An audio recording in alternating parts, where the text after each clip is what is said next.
execution. So every business has strategies, but functionally speaking, a strategy is nothing more than a plan. And take note, a plan without execution is useless. So ito yung sinasabi ko kanina na without execution, a plan is useless. Alangan naman na kung may business ka, kung puro plano without execution. So may mabibig ka ba or kung ganon, wala. So it's useless. So we'll see the effects of the proper and bad execution.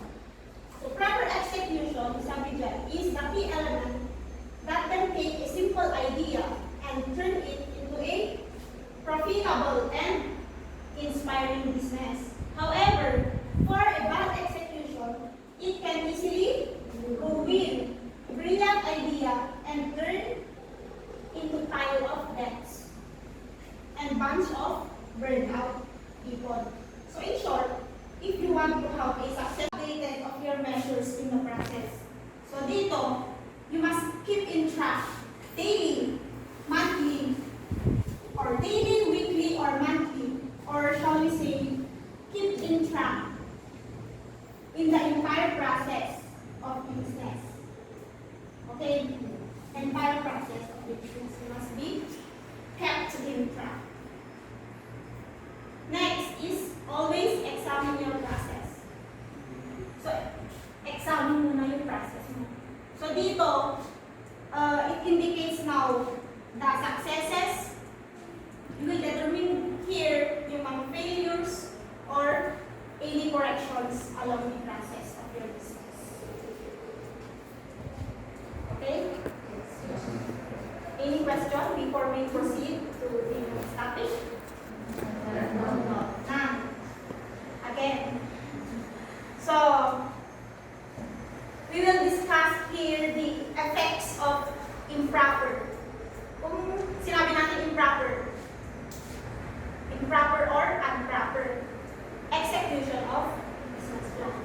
Ano ba yung mga side effects kung hindi nasusunod ng mabuti yung mga pinano mo? Failure, yes.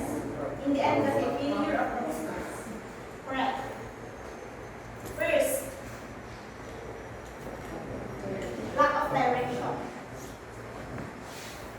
All of us needs a reason. For example, people need a reason why, like me, I am going to work. So just like you have reasons why you go to school.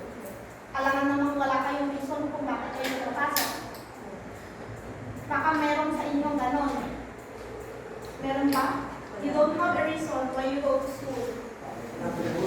So all of you have reasons. Yes. Okay.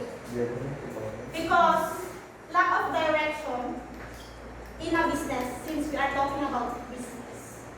So kung walang direction yung business mo, hindi mo alam kung saan ka tutungo. Parang kayo din. Kung wala kayong direction sa buhay, wala kayong patutunguhan for sure. So you must have direction as early as now. Kung ano yung magiging plano nyo after graduation, ganun. Until magiging kung saan kayo pupunta. Next, shortages of material resources. Dito naman, class, dapat along the planning of your business, dapat naka-indicate na doon yung lahat ng mga materials na gagamitin mo sa iyong business, kung saan siya kukunin, at yung mga kailan mo siya gagamitin. Kasi for example, you have a business and you need that material now, and you only plan now, as in now, kung saan mo siya kukunin. So that makes the process of your business to be delayed. Right? Right or right? So problems on finances. I think you have already background on engineering economy. So dito pumapasok yung finances. So sabi dito, cash flow issues are bound to occur if the business does not plan properly forward and when the finances are needed. So, dapat alam mo kung magkano yung pumapasok na pera sa inyong business. Ano yung tawag doon? Cash in. So, alam mo din kung magkano yung pera na lumalabas. Ano yung tawag doon? Cash out. Okay. At least, na-remember nyo pa yung economy. And late payments are likely to result in suppliers becoming unreliable or cutting off the supply of their goods or services. And remember, late payments can incur additional charges and interest. Okay. Next is dissatisfied customers. Nagiging successful ba ang inyong business kung hindi mo nasa-satisfy yung customer mo? No, because the most important goal that you need to achieve is to satisfy your customers. Kasi kung hindi mo nasa-satisfy yung customer mo, for example, ako, I have a restaurant business and I do not satisfy the needs of my customers. E di wala nang bibili sa akin, wala nang pupunta. E di that means business fail. So dapat, kung ano yung klase ng business mo, dapat alam mo kung paano mo isa-satisfy yung mga customers. In what way? Dapat alam niyo lahat ng yun. Next, exposing the business to predicted high risk and problem. So this leads, sabi dito, to time wastage in trying to figure out how to solve the challenges that the business faces. And time, sabi dyan, is like money. Hence, the funds of the business will be used in solving the issues that arise in the business due to poor planning.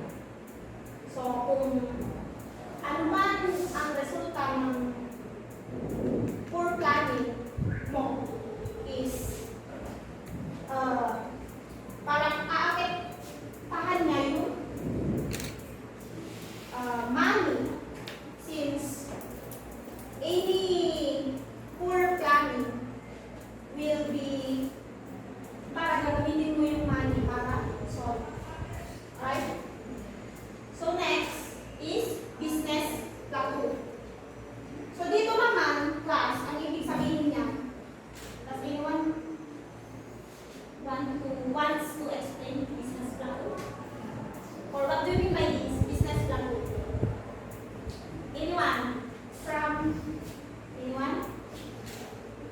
So, yes.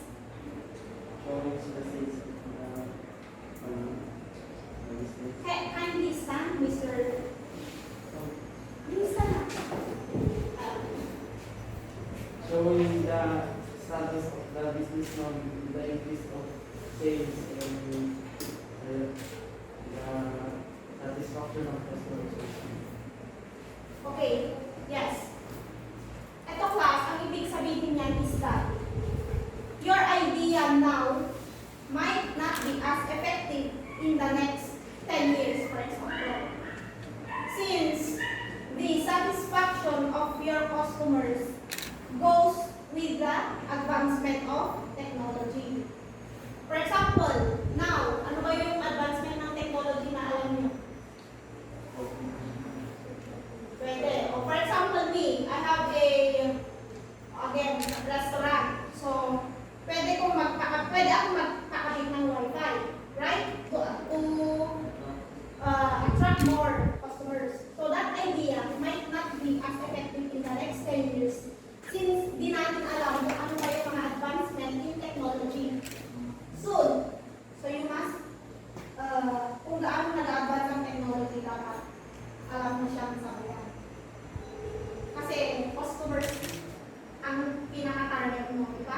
customers. For you to have income, kita. Kasi kung wala kang customer, wala kang kita. So, business fail. Okay na. So, after execution, we will now discuss business plan. So, any idea kung ano ba itong business plan? Baka sabihin nyo, plan to business. So, simple as that. Correct naman, but I need to explain nyo naman na medyo maganda.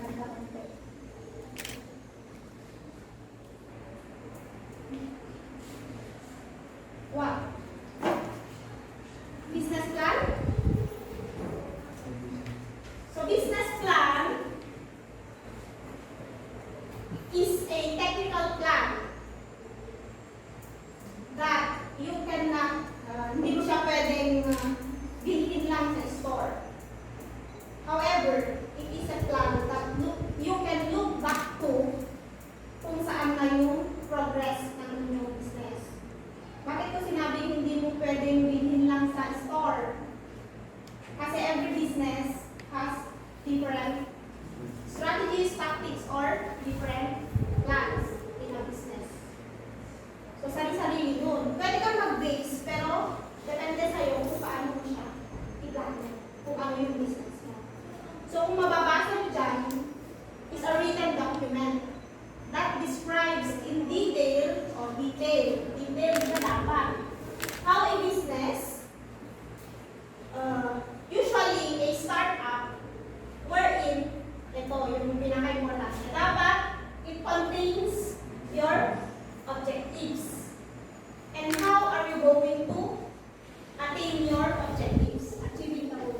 Just like your thesis, since third year pa lang kayo, in your fourth year, you have your thesis, right? So there, sa first part talaga, naka-indicate yung objectives mo.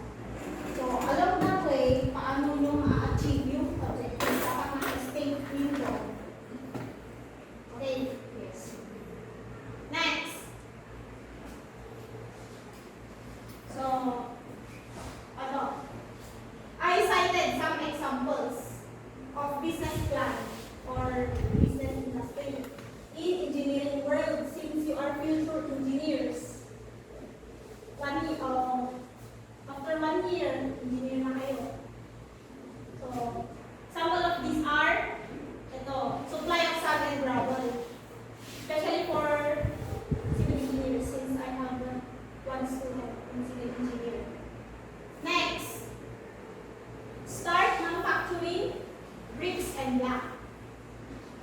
Next, since you are future agricultural engineers, most of you can have agricultural farm business. So dito class, meron kayong subject. Example yung soil and water conservation engineering. So you can apply that subject here. So very applicable sa yung mga subjects na dito. Next is poultry farming.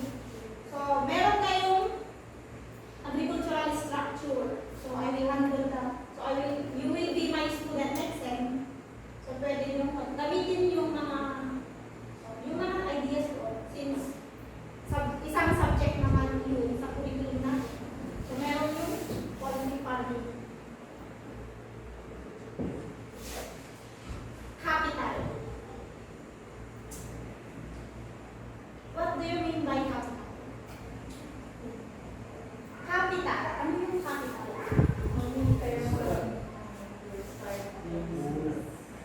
Correct. Ano ba? Yung pinakasimple. Ano ba yung capital? Money. Correct. Money. Ang tanong, makaka-start ka ba ng business mo without capital? No, lalo na ngayon. Actually, lahat ng business, it needs a money. Kasi paano ka makakapag-procure ng materials kung hindi money yung gagawin?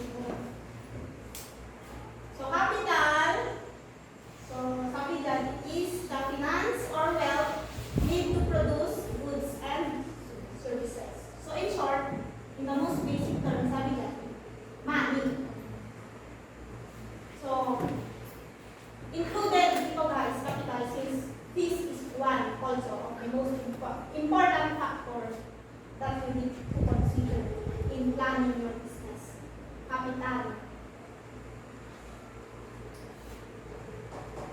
So, what are the types of capital?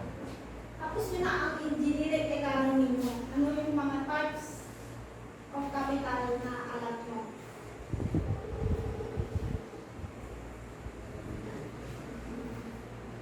First is the debt capital. Debt, silent B. Baka iba yung naiisip nyo kapag sinasabing debt. The pronunciation of that is debt. Silent B. So debt capital is a business can acquire capital through the assumption of debt. So debt capital can be obtained through private or government sources. So ito guys, the example of that is loan, through loan. Pwede kayong mag-loan to acquire capital. Just like me, pwede ako mag-loan kung konti yung may money that I promise natin ang so pwede ako mag-loan. Next is equity capital. Ito naman guys is structured, structured in the form of shares. For example, you want to build a hotel and that hotel costs 10 million. And yung pera mo lang is around 3 million. So you need others or other partnerships, whether it is individual, private individual or company to come to join to you and share yung 10 million. So partnership, equity capital. Next is working capital. So ito naman yung pera na asset ng inyong company. Asset na ito ng inyong company na niraran mo lang in order to pinapaikot mo lang yung asset in order to run your company. Asset. Next. Yung asset is para sa income sa inyong business. Yun na yung niraran mo para tuloy-tuloy na mag-process yung business. Okay? Question? You can ask question along the way. Next, trading capital.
Oh, ito. Here are the techniques on raising capital. So my question is, as early as now, what are your techniques or what is your technique in raising capital? What? Earning. Yes, it can be earning. So that is earning or saving up your own money. Since, just like what I've said a while ago, some of you might venture in business. Hindi natin alam, baka yung dalawa sa inyo is mag-business. So as early as now, mag-iipon ka na. Start ka na mag-save, even in small amount. Kung wala kayong malaking pera ngayon, hindi pa kayo nagtatrabaho, so mag-save ka konti ng konti. Kasi yung small nagiging malaki. Diba? Next is borrow from friends and family. Ito yung medyo mahirap since, especially now, parang mahirap kasi kumita ng pera ngayon. So, for example, yun nga, yung kulang yung pera mo in order to build a business, certain business, and you want to borrow from your friends and family. So, what are you going to do? For example, magbaborrow ka sa iyong friend ng kahit sabihin natin yung 1 million or 500,000. Paano kung ayawan ka niya? Kahit mayroon naman siyang pera kasi siya yung nilapitan mo in the first place, alam mo kung ano siyang pera. So, ano yung gagawin mo kung gano'n? Kung, ayan na, sorry ko lang, pera, ano sabi mo. Pero, alam mo naman siyang pera. Kung ano yung gagawin mo pag so, how are you going to convince? Alam mo yun na, nagdudod ka na ba yung pag-persuade mo? Paano? Ang sangit-sangit ka? What? Agreement. Pwede, yes. What is true agreement? Yeah. Andiyan na lang ang agreement. Kung bumagsak yung business, just like what you have said, stated na doon sa agreement. Yeah, correct?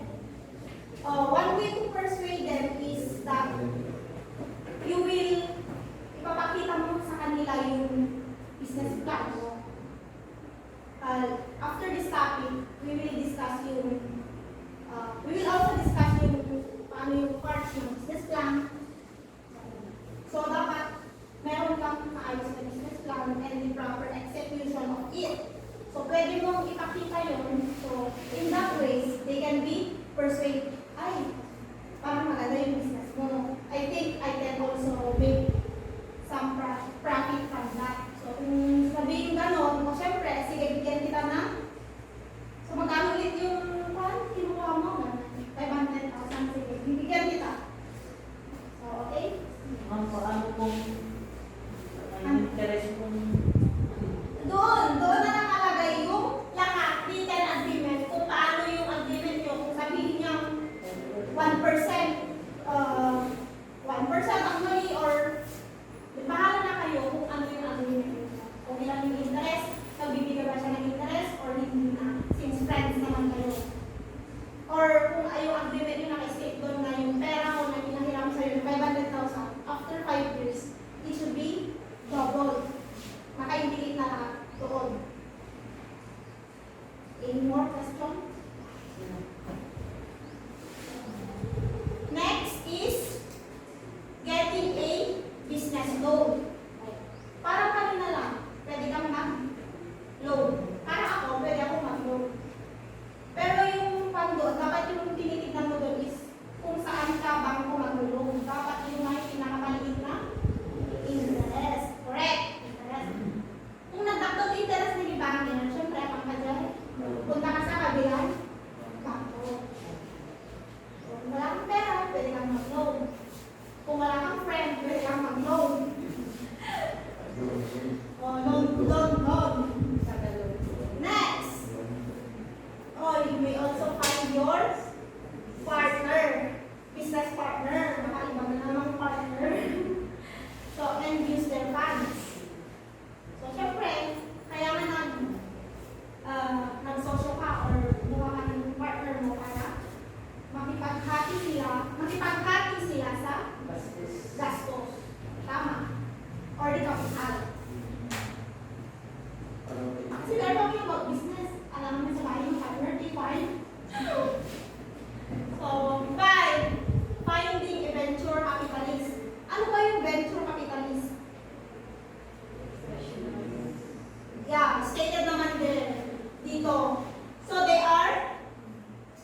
in your business.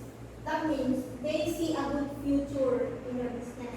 Siyempre, professional na sila. Alam na nila kung mag-fail or mag-success yung business mo. So, it's a good point kung nag-invest yung mga venture capitalists. However, kung pumunta ka sa mga venture capitalists and they plan, that means nakukulangan sila sa business plan or yung execution mo. So, good part yun kung nag-invest sila. Next is, the last one, actually, is the angel. Sorry. Angel investors. So, angel investors. So, angel investor. Ano naman yung angel investor? So, these are, to differentiate it from kanina na venture, capitalist, to differentiate it from there, ito naman is private individuals or private investors. So, kung halimbawa may nag-invest kayo na individual, private individual, nag-share siya kung magkano na yung binigay niya. You can use those to build your business. Kung inayo na yung capital mo, yun na yung pupasok ng mga angel investors.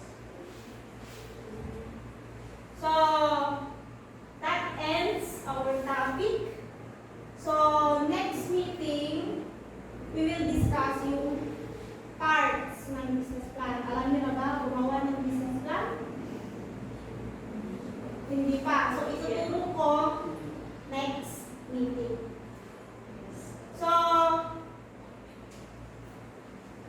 So please bring out a clean sheet of pad paper. Konting evaluation pa ng topic natin.